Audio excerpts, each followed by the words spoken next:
Hey everyone and welcome. Today we are going to unlock a simple but seriously powerful superpower that's going to make your English sound way more advanced and a whole lot more fluent. It's probably something you already know about, but trust me, you're not using it to its full potential. Let's get started.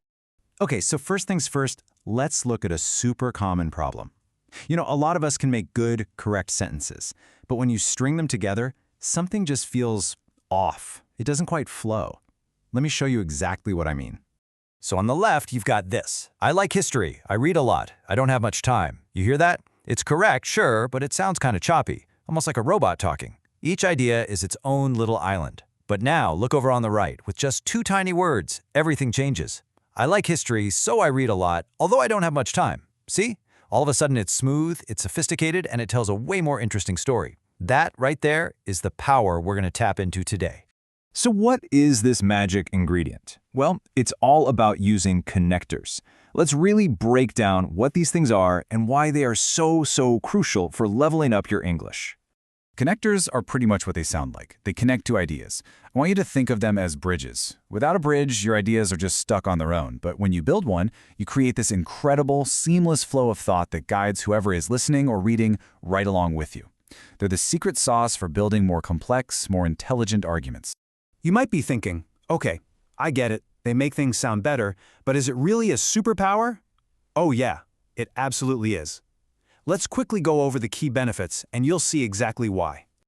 Okay, so connectors give you three huge advantages. First, they bring coherence. They're literally the glue that makes your sentences stick together in a way that makes sense. Second, they enrich your ideas, letting you show cool things like contrast or cause and effect.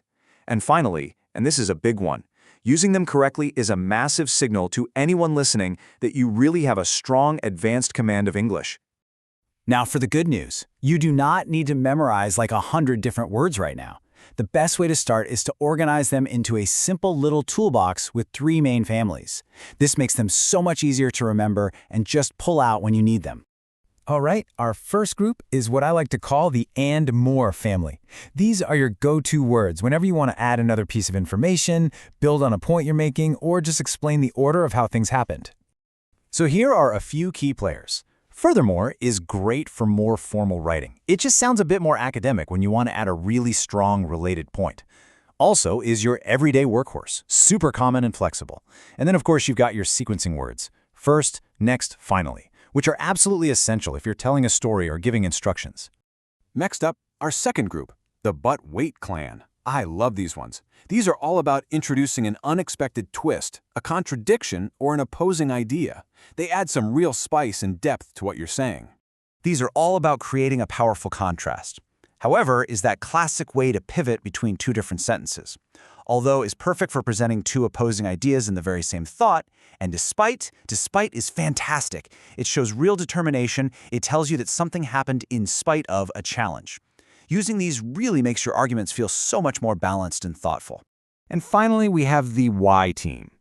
Now, this group might just be the most important one of all, because these connectors are the engine of logic.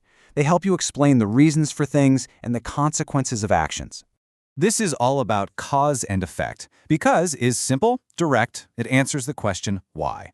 So just flips that around. It explains the result or the consequence. And then you have therefore. Now this one's a little more formal, a little more dressed up. It's perfect for professional writing, and it signals that you're making a logical conclusion based on evidence. All right, you've got the basic toolbox. You're ready to go. Now let's get into a couple of pro-level tips that will really make your English shine and separate you from the crowd. Okay, this is a really critical distinction. A conjunction like but joins two ideas inside one single sentence. But a connector like however links two totally separate sentences. You see the punctuation difference. But just needs a little comma before it. However starts a brand new sentence. It's a subtle difference, but it's a really important one. And that brings us perfectly to the golden rule of punctuation for these powerhouse connectors. I'm telling you, getting this right is one of the clearest signs of an advanced writer. It's all about what happens right before and right after the connector. So here's the deal. When you link two full sentences with a connector like however or therefore, you have to use a period or a semicolon before it and then a comma after it. Look at that example. The sample size was small, therefore we used a different method. That little semicolon is doing so much work there. Mastering this tiny bit of punctuation will make your writing look incredibly professional. So, we've covered what connectors are, why they're basically a superpower, and how to use them like an absolute pro. We've seen how they can take these choppy, simple sentences and turn them into a smooth, logical flow. But there's one big idea I really want you to take away from all this. Please remember this. These words, they are not just fancy decorations to make your sentences look pretty. No, they are the structural beams of your arguments. They show the logical relationship between your ideas. They don't just make your English sound better, they actually make your thinking clearer. So my challenge to you is simple. Don't just file this away for later. The next time you speak or write in English, I mean today, I want you to consciously pick one connector from your new toolbox and just use it. Start building those bridges. So what idea will you connect first?